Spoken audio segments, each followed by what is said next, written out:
Au cœur des Calanques de Marseille, un camping idyllique est soudainement encerclé par un incendie d'une férocité inouïe, attisé par le vent Mistral.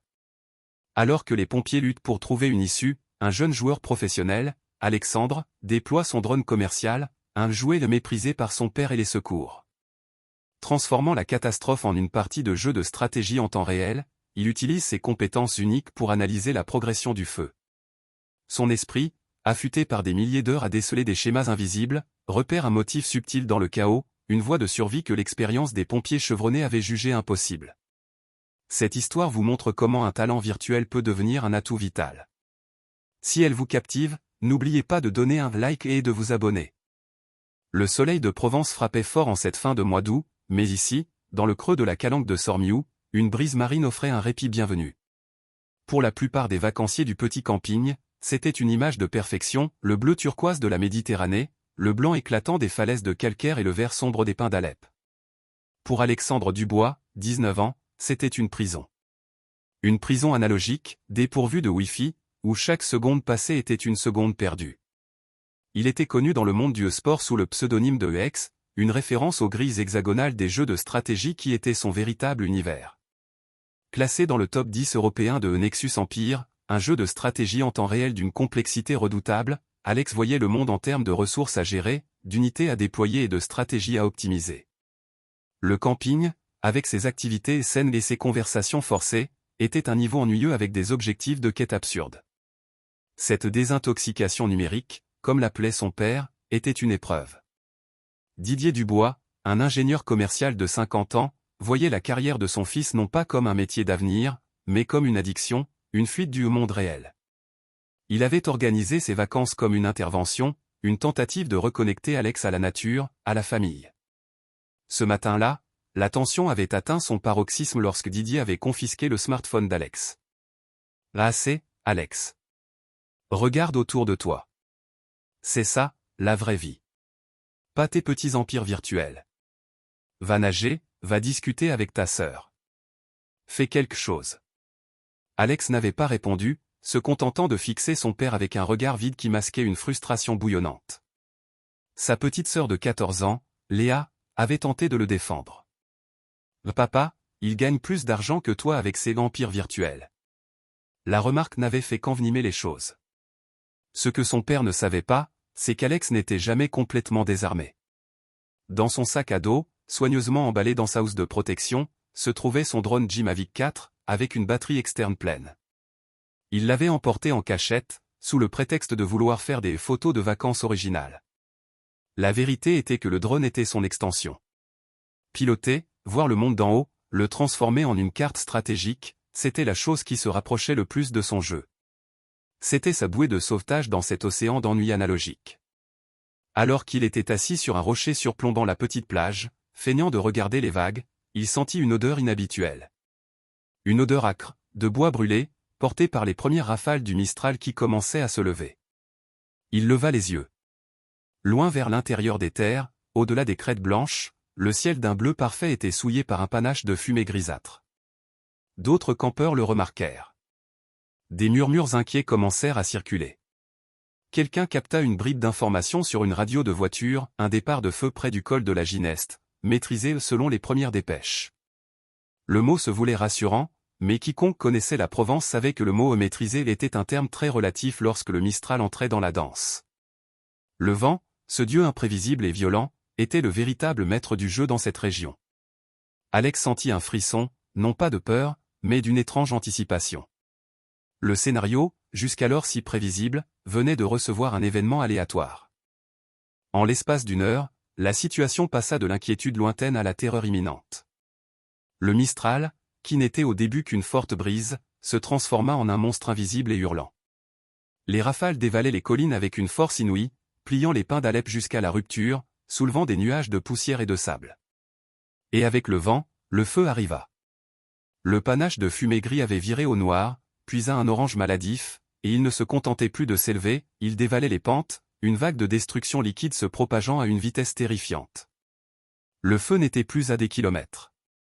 Il était là, juste derrière la crête qui surplombait la Calanque, et il avançait plus vite qu'un homme ne pouvait courir. Le son commença alors, un grondement sourd qui fit vibrer le sol, le bruit de centaines d'hectares de forêt se consumant en même temps, un son qui ressemblait à un train de marchandises fou lancé à pleine vitesse. La panique éclata dans le camping comme une grenade dégoupillée. Les cris des enfants se mêlèrent aux ordres aboyés par les parents. Ce fut une ruée désordonnée vers les voitures, une tentative futile de fuir. Mais il n'y avait qu'une seule route pour sortir de la calanque de Sormiou, une petite route sinueuse et étroite taillée dans la roche. Et cette route passait par le col, là où le feu arrivait. En quelques minutes, la voie fut coupée. Les premières voitures qui tentèrent de s'échapper firent demi-tour en catastrophe, leur conducteur le visage blême, annonçant l'impensable, ils étaient piégés. La calanque, ce havre de paix idyllique, était devenue une souricière. Didier attrapa Alex et Léa, son visage habituellement autoritaire déformé par la peur. « On va à la plage. » Loin des arbres, cria-t-il, les entraînant vers le sable, où des dizaines d'autres familles se regroupaient, regardant avec horreur le sommet de la falaise se transformer en une crête de flammes. La chaleur devint intense, l'air se chargea de fumée et de cendres. C'est alors qu'ils arrivèrent. Le son des sirènes des camions de pompiers, luttant pour se frayer un chemin sur la route avant qu'elle ne soit complètement coupée, fut le son le plus rassurant qu'Alex ait jamais entendu.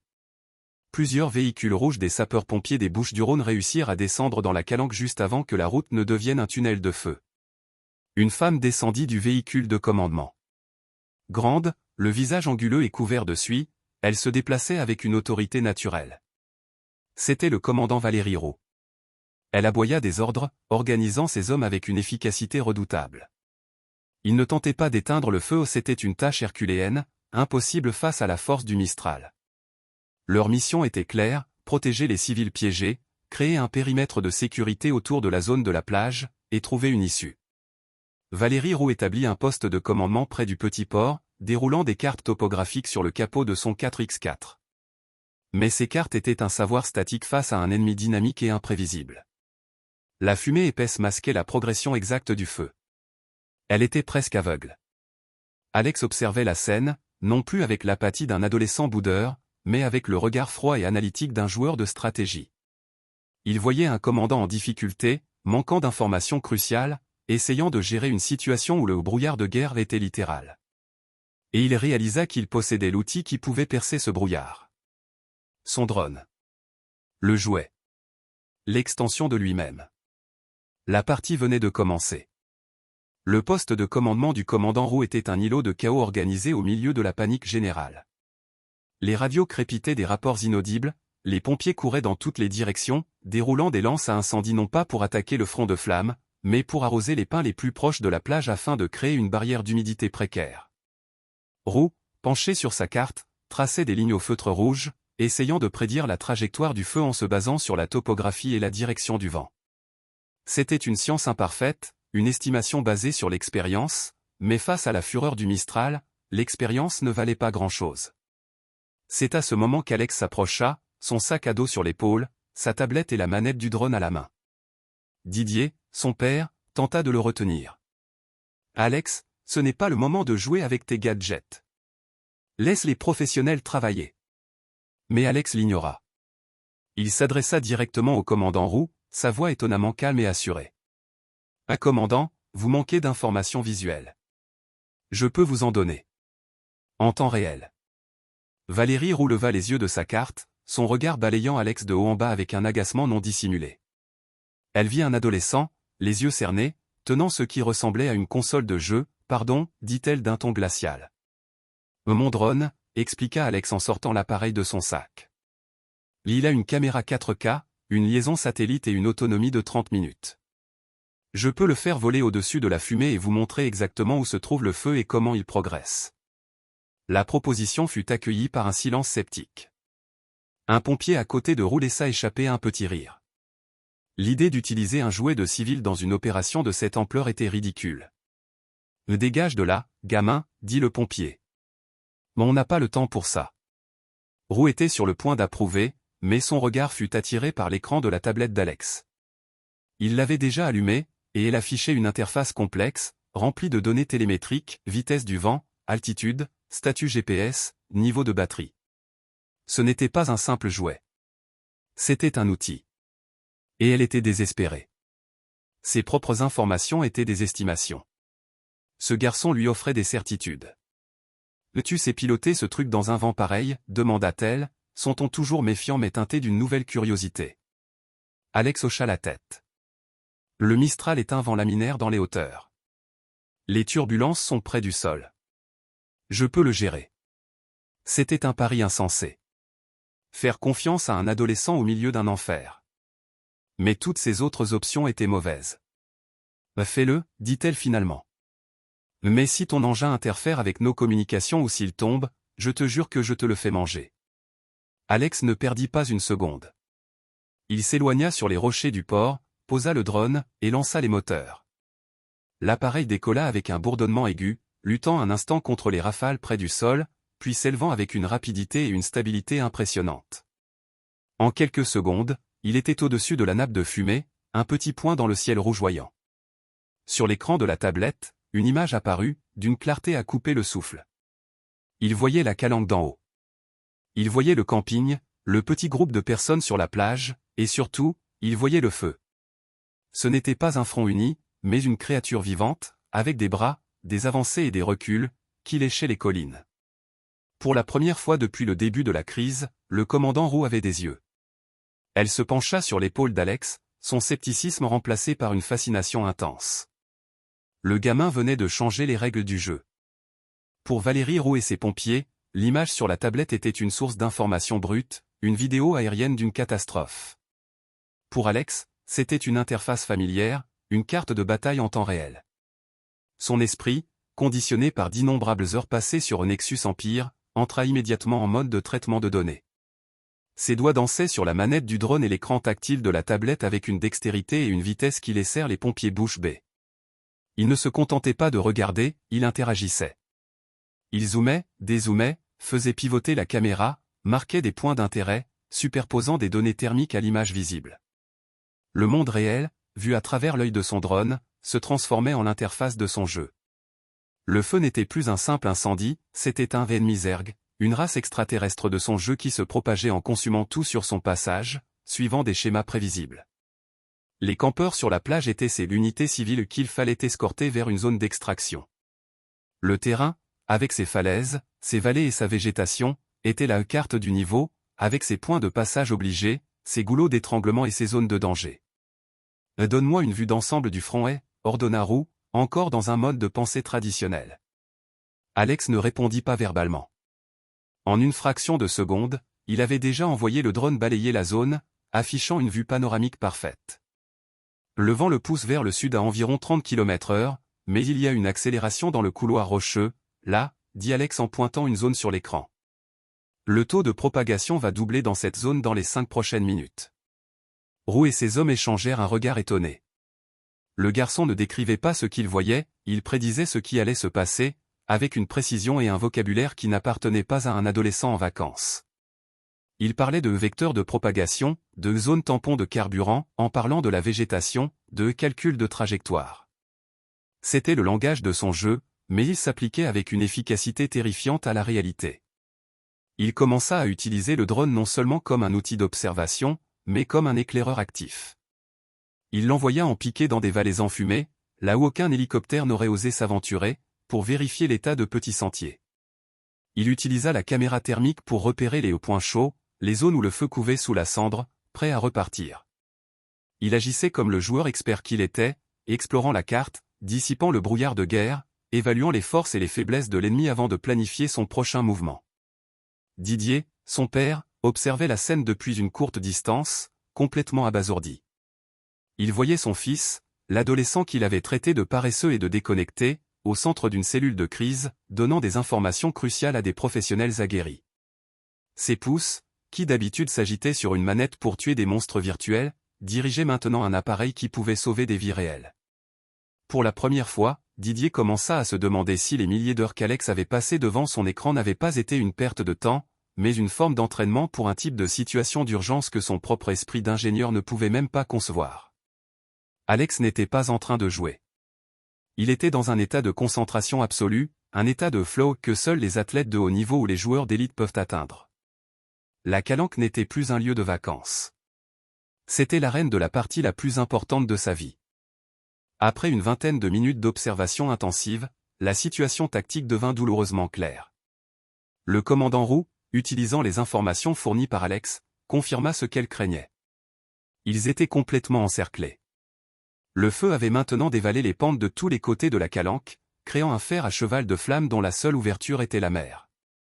Une évacuation par bateau était envisagée, mais la fumée épaisse et les vents violents rendaient l'approche des navires de sauvetage extrêmement dangereuse. Il fallait trouver une issue par la terre.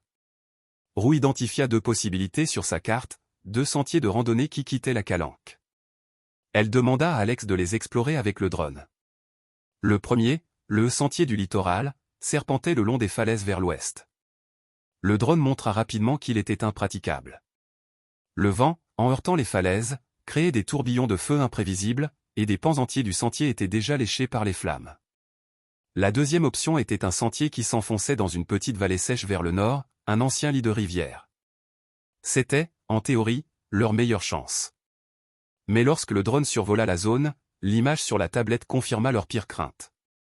Le feu avançait sur les 2 crêtes de la vallée, la transformant en un piège mortel, un futur couloir de feu. « C'est foutu », dit un des pompiers, en secouant la tête. Le temps qu'on arrive au milieu de la vallée, les 2 fronts se seront rejoints. On serait pris en tenaille. Roux zooma sur l'image, son visage dur et crispé.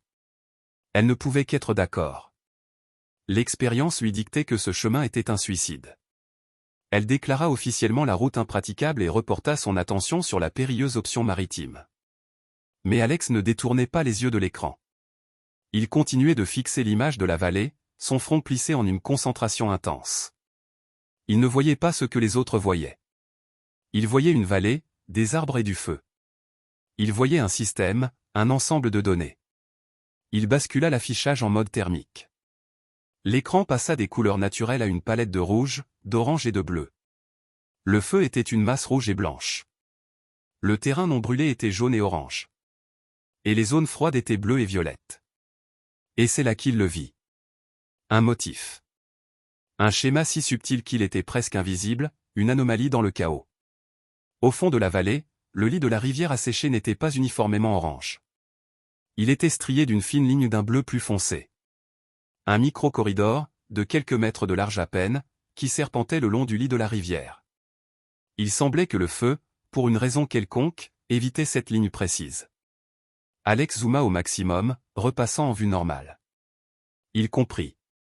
Le lit de la rivière n'était pas fait de terre, mais de dalles de calcaire lisse, presque sans végétation. De plus, de part et d'autre de cette bande calcaire, la végétation changeait. Ce n'étaient pas des pins résineux, mais une sorte de garrigue basse et plus résistante au feu. La combinaison de la roche nue et de cette végétation spécifique créait une barrière par feu naturelle que le feu hésitait à franchir. C'était un chemin. Un chemin contre-intuitif, dangereux, mais un chemin. Il avait déjà vu ce schéma. Dans un Nexus Empire, sur une carte appelée les veines de cristal, la propagation du feu plasmatique d'une faction ennemie suivait des lois similaires, évitant les structures cristallines pures pour se concentrer sur les zones de biomasse. La nature, réalisa Teil, suivait les mêmes règles logiques que le code d'un jeu bien conçu. Il venait de trouver un glitch dans l'algorithme de l'incendie. Il y a un passage. La voix d'Alex était basse, presque un murmure, mais elle coupa court aux discussions animées sur l'évacuation par la mer.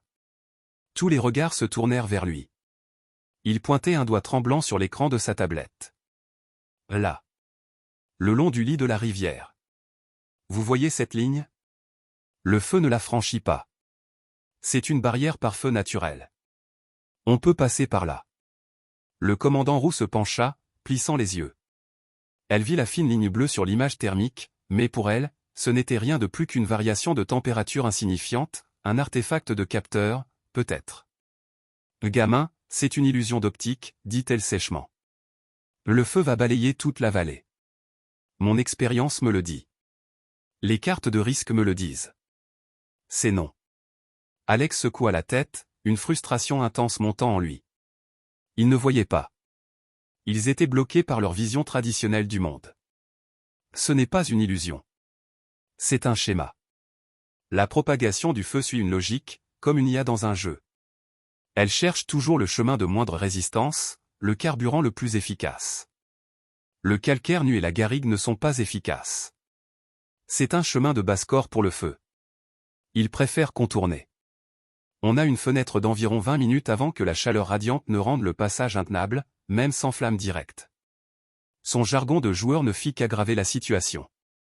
Le mot IA et score semblait complètement déplacé au milieu de cette tragédie. Le pompier qui s'était moqué de lui plus tôt intervint. « Commandant, on ne va pas risquer la vie de 50 personnes sur la théorie d'un gamin qui se croit dans un jeu vidéo. » Didier, le père d'Alex, qui avait observé la scène en silence, sentit quelque chose basculer en lui. Il avait passé des années à dénigrer ce monde, ce langage. Mais il voyait la certitude absolue dans les yeux de son fils. Ce n'était pas de l'arrogance. C'était la conviction de l'expert. Il s'avança. « Commandant, mon fils passe 15 heures par jour à analyser des systèmes complexes et à prédire les mouvements de ses adversaires. C'est son métier. Sa vision du monde est différente de la nôtre, mais ça ne veut pas dire qu'elle est fausse. S'il dit qu'il voit un chemin, alors je le crois. » L'intervention de son père, l'homme qui avait été son plus grand critique, stupéfia Alex un instant. Mais cela renforça sa détermination. Valérie Roux était face à un dilemme impossible. D'un côté, 20 ans d'expérience, les protocoles, la prudence, la logique. Tout lui criait que le plan d'Alex était une folie meurtrière. De l'autre, l'échec de toutes ses options traditionnelles et la certitude dérangeante de ce jeune homme. Elle regarda l'écran, puis les visages des campeurs terrifiés sur la plage, puis les flammes qui se rapprochaient inexorablement. Son instinct, ce sixième sens affûté par des centaines d'interventions, était en guerre avec sa raison. Elle regarda Alex droit dans les yeux, cherchant la moindre trace de doute, la moindre hésitation. Elle n'en trouva aucune. Elle vit seulement une concentration intense, une intelligence aiguë entièrement focalisée sur le problème. Elle prit la décision la plus difficile de sa carrière. Une décision qui allait à l'encontre de tout ce qu'on lui avait appris. « D'accord, dit-elle, sa voix tranchant l'air tendu. On va suivre le plan du joueur. Préparez tout le monde. On part dans 2 minutes. Mais gamin, ajouta-t-elle en se tournant vers Alex, tu marches à côté de moi. Tu nous guideras à chaque pas. Et cette chose, dit-elle en désignant le drone, a intérêt à avoir assez de batterie. C'était un pari. Un pari sur une nouvelle génération, sur une nouvelle façon de voir le monde. Le pari du commandant. La décision du commandant Roux envoya une onde de choc à travers son équipe, mais l'urgence de la situation ne laissa pas de place à la discussion. Les pompiers, disciplinés, se mirent immédiatement en action, rassemblant les campeurs paniqués. Ils formèrent une colonne, les familles avec enfants au centre, encadrées par les professionnels. L'instruction était simple et terrifiante, suivre le commandant, ne jamais s'arrêter, et faire confiance au drone. Alex marchait en tête de la colonne, juste à côté de Valérie Roux. Il ne quittait pas sa tablette des yeux, ses pouces bougeant constamment, ajustant l'altitude et l'angle du drone pour avoir la meilleure vue possible. La batterie affichait 18 minutes d'autonomie restante. Il n'avait pas le droit à l'erreur. L'entrée de la vallée était un mur de fumée opaque et suffocante. Les pompiers distribuèrent des masques en tissu humide, une protection dérisoire contre la fumée âcre qui brûlait déjà les yeux et les poumons. « On y va » cria Roux. « Serrez les rangs. » Ils plongèrent dans la vallée, et le monde se réduisit à un tunnel de bruit et de chaleur. Le rugissement du feu sur les crêtes de chaque côté était un vacarme assourdissant, un son physique qui faisait vibrer les os.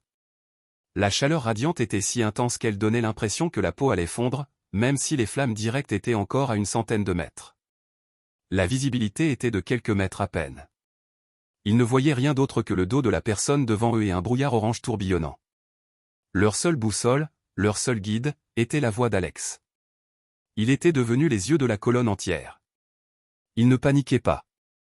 Il était dans sa zone, aussi concentré que lors d'une finale de tournoi. Sa voix, amplifiée par le porte-voix d'un pompier, était le seul point de repère dans le chaos.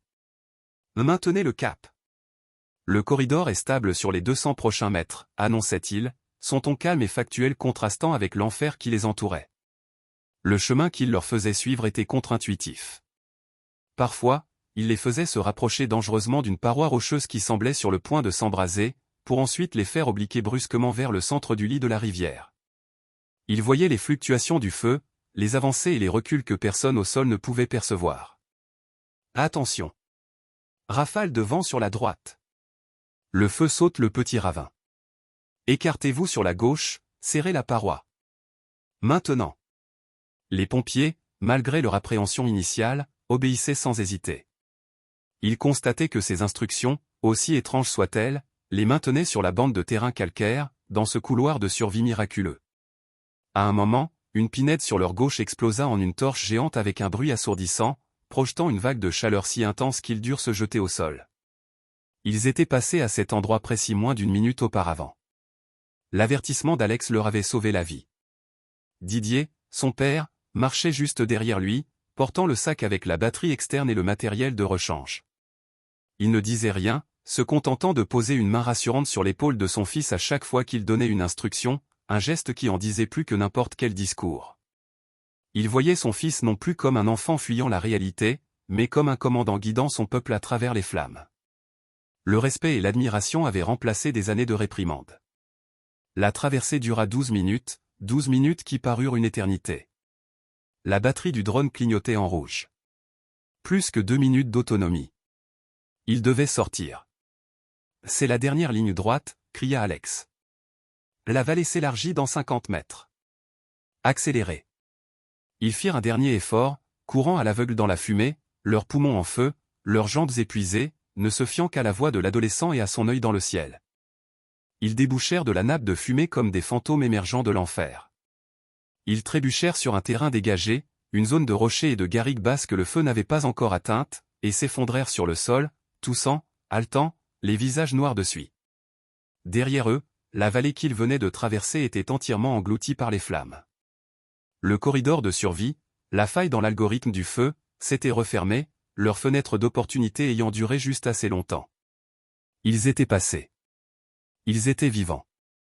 Alors qu'ils reprenaient leur souffle, ils entendirent des cris et virent des silhouettes courir vers eux. C'était une autre équipe de pompiers, qui avait été déployée de l'autre côté de la montagne et qui les croyait perdus. L'expression de surprise et de soulagement sur leur visage en disait long sur le miracle qui venait de se produire. Le drone, sa batterie complètement à plat, descendit en spirale et Alex le rattrapa au vol d'un geste expert. Il coupa l'alimentation de la tablette, et l'image du brasier disparut. La partie était terminée. Le silence qui suivit fut seulement rompu par les toux et les pleurs de soulagement. Le commandant Roux, après avoir fait un rapport rapide par radio, s'approcha d'Alex. Elle enleva son casque, révélant des cheveux en désordre et un visage où la fatigue et le respect se mêlaient. Elle resta un long moment sans rien dire, regardant simplement l'adolescent. Puis, elle lui tendit la main. « Je ne sais pas comment tu as fait, gamin. Tout ce que je sais, c'est que mes cartes, mon expérience et mes protocoles nous auraient tous tués aujourd'hui. Ta façon de voir les choses, elle nous a sauvés. » Alex, épuisé, serra sa main, un peu intimidé. « C'est juste de la reconnaissance de forme, murmura-t-il. Rien de plus. » Mais c'était bien plus que ça. Didier s'approcha et serra son fils dans ses bras, une étreinte maladroite mais chargée d'une émotion qu'Alex n'avait jamais connue. « Je suis fier de toi, Alex, dit simplement son père. Je suis vraiment fier de toi. Je n'ai rien compris à ce que tu as fait, mais j'ai compris qui tu étais. » Pour Alex, ces mots valaient plus que toutes les victoires en tournoi. L'histoire de l'évasion du gamer fit rapidement le tour des médias. Alex, ou Ex, devint un héros inattendu. Il fut consulté par les services d'incendie et de secours, qui cherchaient à intégrer ces méthodes et la technologie des drones dans leurs opérations. Sa carrière dans le sport prit une nouvelle dimension, il n'était plus seulement un joueur, il était un stratège dont les compétences avaient une application concrète et vitale. Plus tard dans la soirée, depuis le centre de commandement où ils avaient été évacués, Alex ralluma sa tablette. Il ne lança pas son jeu. Il regarda les dernières images enregistrées par son drone, la vue aérienne de la calanque en feu, la petite colonne de survivants serpentant à travers la vallée, et leur sortie victorieuse de l'autre côté. Pour n'importe qui d'autre, c'était une image de dévastation. Pour lui, c'était l'écran des scores. Survivants, 54. Perte, 0, mission accomplie. C'était le plus haut score qu'il atteindrait jamais.